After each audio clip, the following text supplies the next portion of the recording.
Hi everyone, Dr. Victoria Skirbo here, speaking to you from the Caesar Transformation Healing Center in Wareham, Massachusetts. So on Tuesday, we have a new moon in Sagittarius. It's November 26, 2019, and it occurs at 10:06 a.m. on the East Coast, Eastern Standard Time. And I have a chart here, and this is a chart, and it is erected for with Washington, D.C. So this is sort of how the new moon chart falls in the chart of the country, like how it's going to affect the United States. You could do this for your own country. You could do it for your own state. You could do it for your own city, where you live. I like to do it for the U.S. So you do it to the capital. So if you were doing it to your state, you would do it to the capital of your state. If you're doing it to where you live, you would do it to where you live. If I wanted to do it for Wareham, I would erect the chart for Wareham. So there's a couple things in this chart that are very interesting. First of all, the new moon occurs at 5 degrees of Sagittarius. And it's actually 4 degrees 3 minutes of Sagittarius, and so we round off and we get to 5 degrees of Sag. And I'm going to read 5 degrees of Sagittarius according to the Sabian symbols. That's this book. You've probably seen me use this book before. It's well loved. I don't actually know if you can even get this anymore. I think it's out of print. So when you get it, it can look like this, and you might have to spend a lot of money to get it. So it's just the way things are. Silly. It really needs to be back in print. Okay, so 5 degrees of Sagittarius. Yes, it says, an old owl sits alone on the branch of a large tree. Keynote: a poised and wise approach to existence based on clear perception of unconscious factors and their operation. So this is being aware of unconscious factors within our lives and the lives of other people that sort of drive us, right? And cause us to do the things that we do. The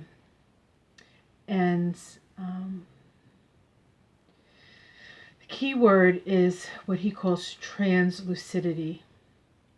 It says here, this symbol suggests the possibility of developing a wisdom beyond tragedy, a peace and poise beyond conflict. One might speak here of translucidity.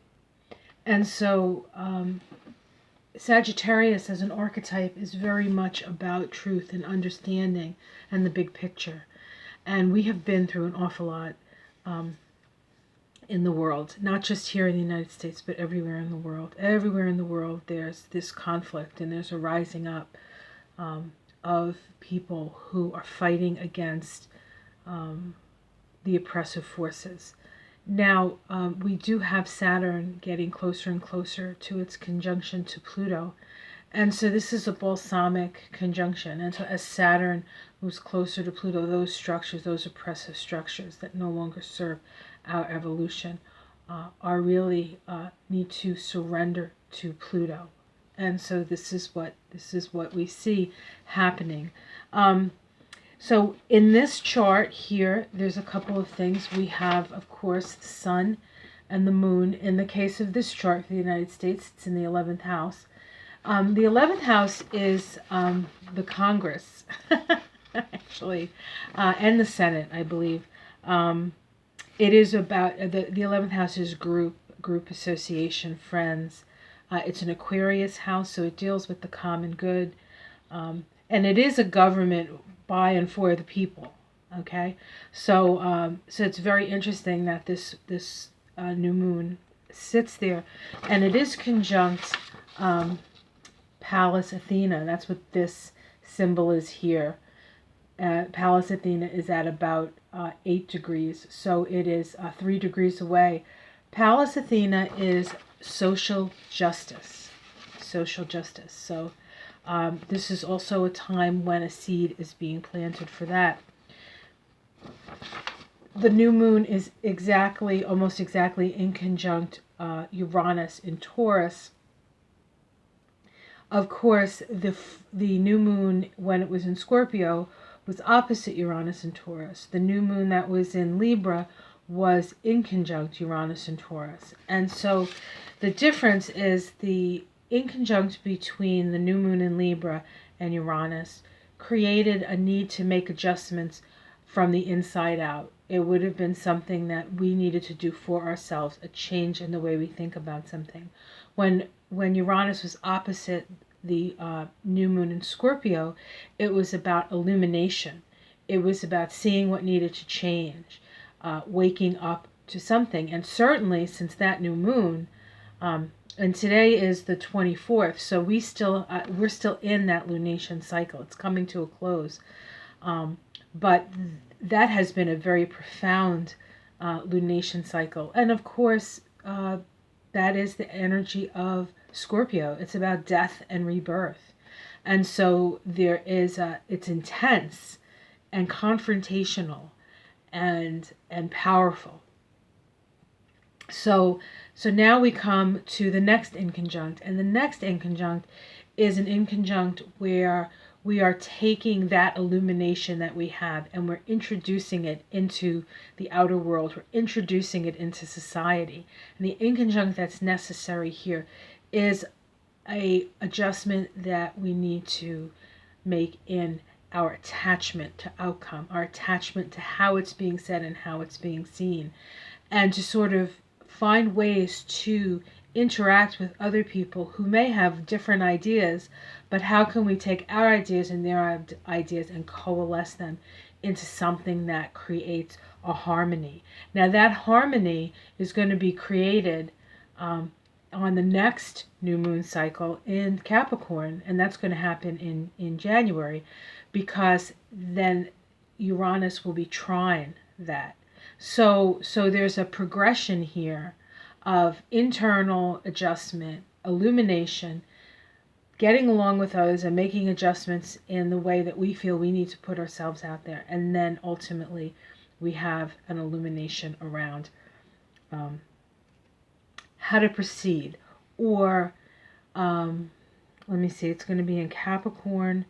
So it's really taking all of that understanding and putting it forth and putting it out there in the world. And so when January rolls around, and there's a lot of things happening in 2020, it's as if the chains have been removed in a certain respect. Part of that is because Pluto and Saturn will be making their conjunction on the 12th. And so that sort of all sort of coming together at the beginning of the year is going to be very, very powerful. And then we also have, actually, I'm sorry, it doesn't happen in January. It happens in December. It actually happens December 26th, the new moon in Capricorn. Should be trine Uranus. And that is sort of the beginning of, and it's an eclipse, South Node eclipse, letting go. So we're in it now, folks. We're in it. We're at the end of things, but things haven't quite moved over to the other side. So the other side of, we're still sort of in the darkness, but the light is starting to show itself little by little by little, and it will expand into this explosion of light, and we will see things that we hadn't seen before. Or for those of us who have seen these things and it's like everybody else is blind to them, they will see the things. So things will be illuminated, and we will be on a new trajectory come 2020. So it's not, I guess I needed to say that. So I want to do a reading on this new moon. That's why I'm sitting here in front of you. I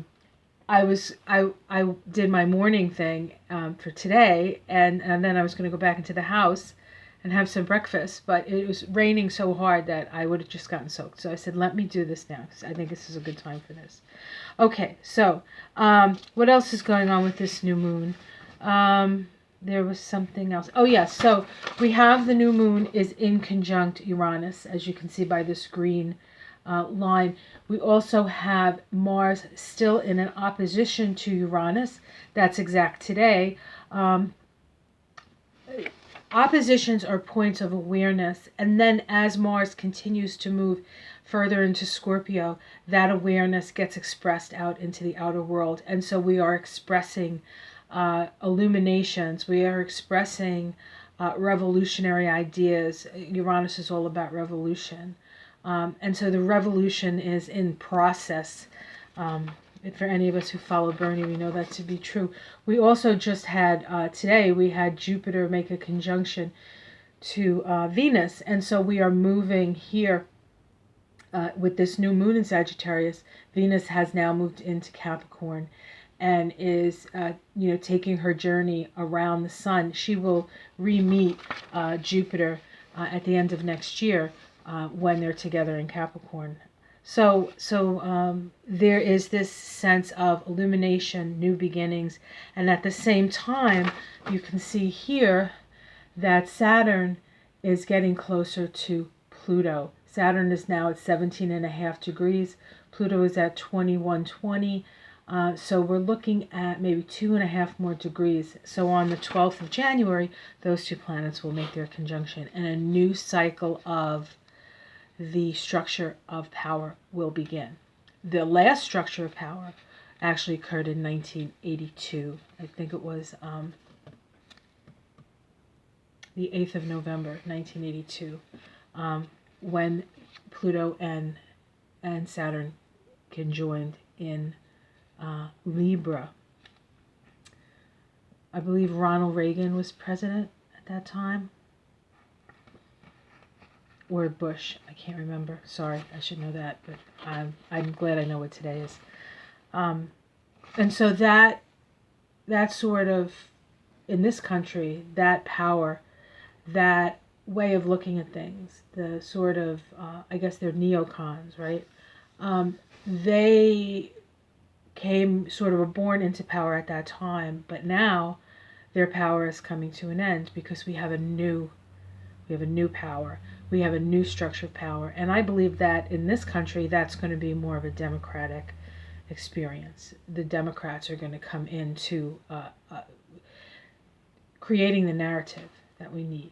Okay, they'll be perhaps there'll be Republicans coming in, perhaps not. I don't know. It's hard to say what's going to happen to the Republican Party after Trump, but it'll still be sort of the principles that we put into practice, that we espouse in 2020, that are going to help to develop the next, say, 36 years, 37, 38 years. So it's an important time, and so we need to be aware of that.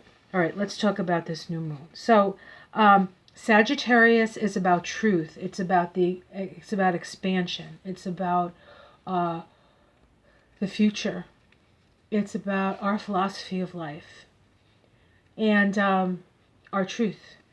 And this is an opportunity for us to plant a seed of that understanding. And of course, in the collective, it's really about, with Uranus there in Taurus, it's really about sort of making the necessary adjustments that we need to make so that we can sit down and talk to other people who don't necessarily agree with us, but for whom we have lessons to learn. And that experience of lessons to learn for them and for us brings us to a better understanding of the diversity within the collective, as well as the unity, those things that hold us together, those things that are essential for our survival and ultimate thrival, and that's Uranus and Taurus. Okay, so all that being said, I want to do a card reading for the new moon in Sagittarius, and I'm going to be using the Wild Unknown Tarot, which I think is perfect for Sagittarius. One of the things that Sagittarius rules is the wild places. Wild animals, wild places, nature natural law. It's all under the auspices of Sagittarius. Our relationship to the natural world is Sagittarius. Our understanding of the natural world, our ability to go out and explore the natural world. Sagittarius is a natural explorer, a natural adventurer, and somebody who wants to know why. Sagittarius is where we come up with a philosophy of life that helps to explain our own experiences. Sagittarius is very experiential. Okay, so let's see the energy for this new moon for all of us.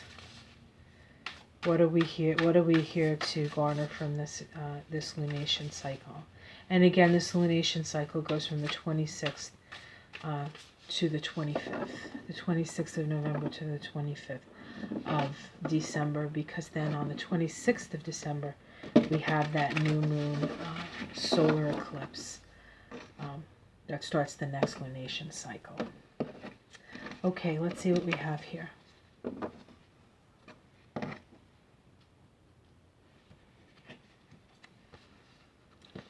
We have the Chariot. This is very interesting. Chariot is about movement. It's about moving forward swiftly.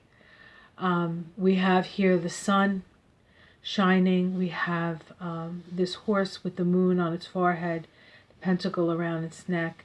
The sun and the moon come together with the earth. This is connection of spirit to soul to earth.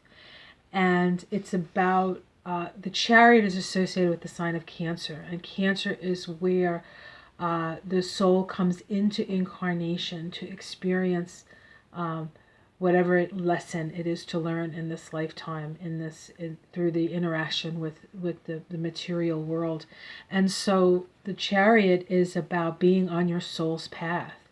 And so that's the initial energy of the Sagittarius new moon. And incidentally, Sagittarius rules horses. Okay, the symbol for Sagittarius is the centaur, which is half horse and half man.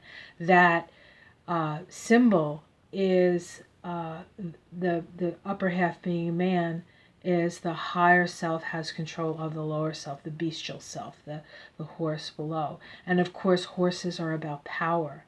And so the more we are aligned, soul, spirit, soul, physical body, right, personality, the more power we have.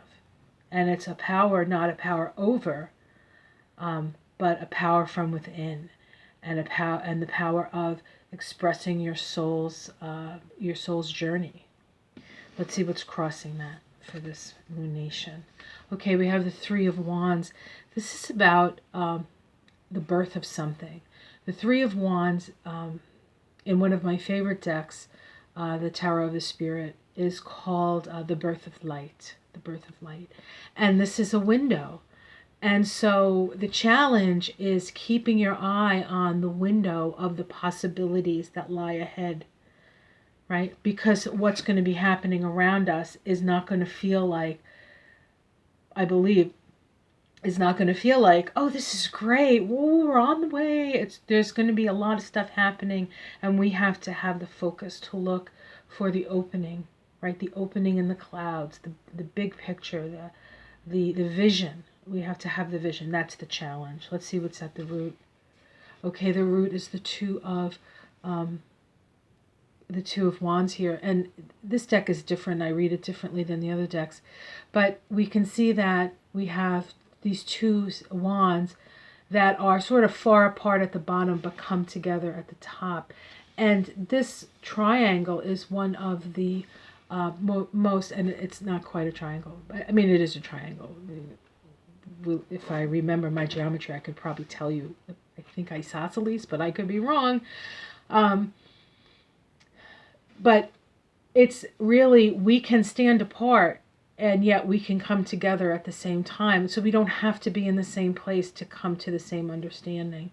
And that's sort of the base of it. It's like coming together. It's like in the case of sort of the progressive, quote unquote socialists, and maybe the libertarian energy of the conservative. How do we bring that together? How do we do this? And create that that powerful base, based on our ability to come together. Okay, let's see what's in the past. Okay, we have the Ace of Cups. Ace of Cups is about unconditional love, compassion. Okay, the root of feeling. Let's see what's in the sky. Okay, we have the Ten of Wands. The Ten of Wands is, this is what I meant. So what's going to be out there is a lot of things happening all at once. The Ten of Wands is an energy where we can get overwhelmed by everything that's out there.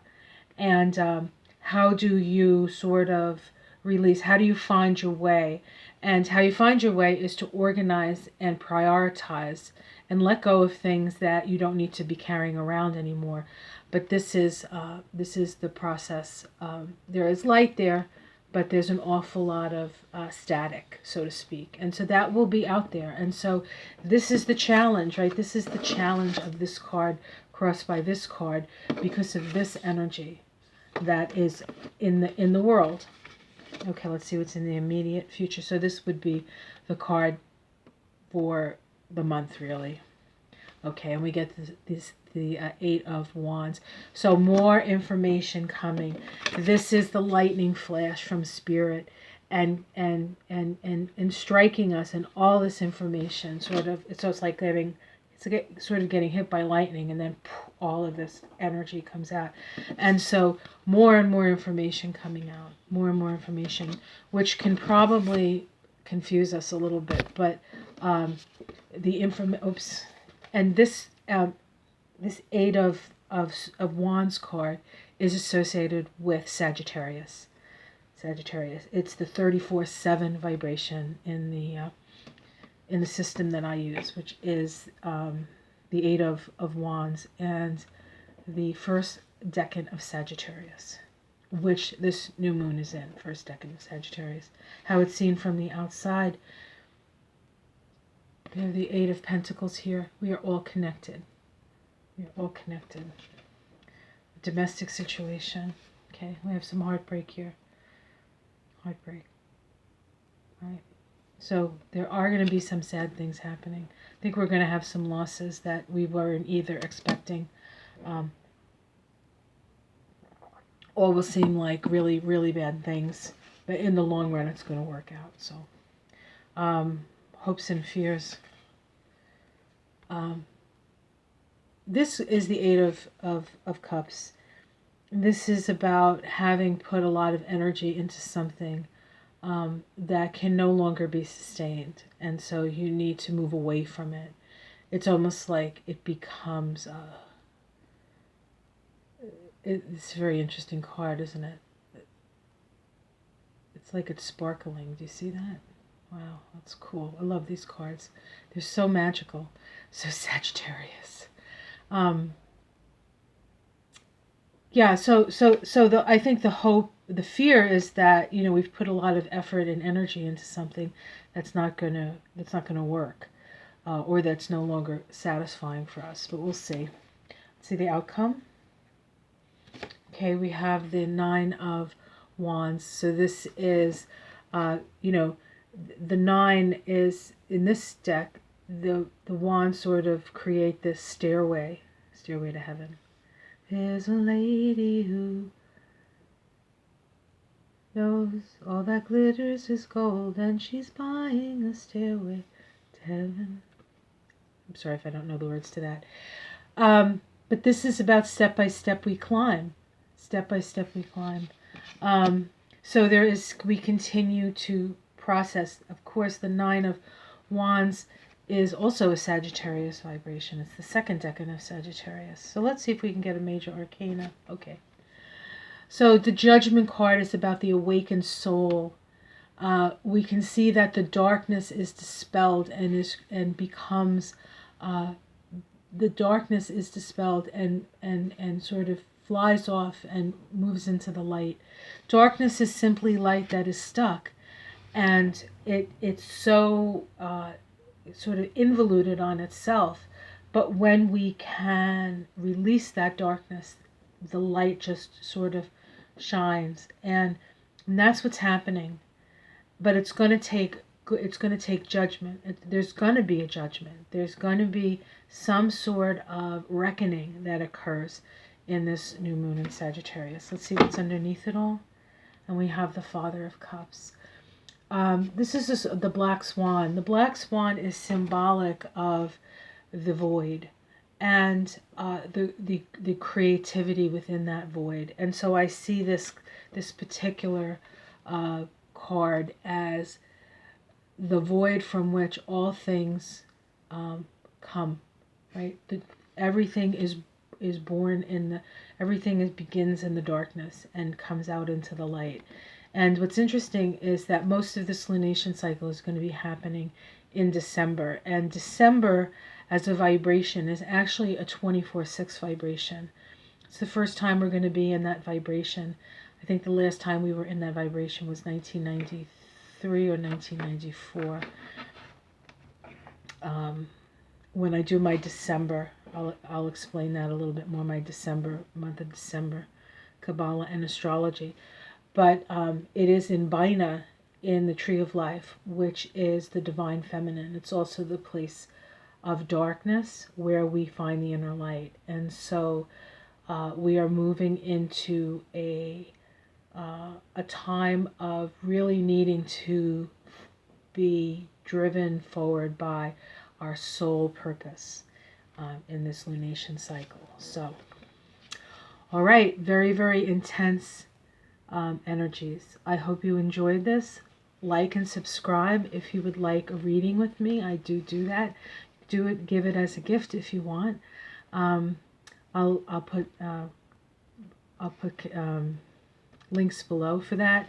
You can go on my website and have that done. Or if you'd like to donate to this channel, that would be great as well. Any little bit helps and is greatly appreciated.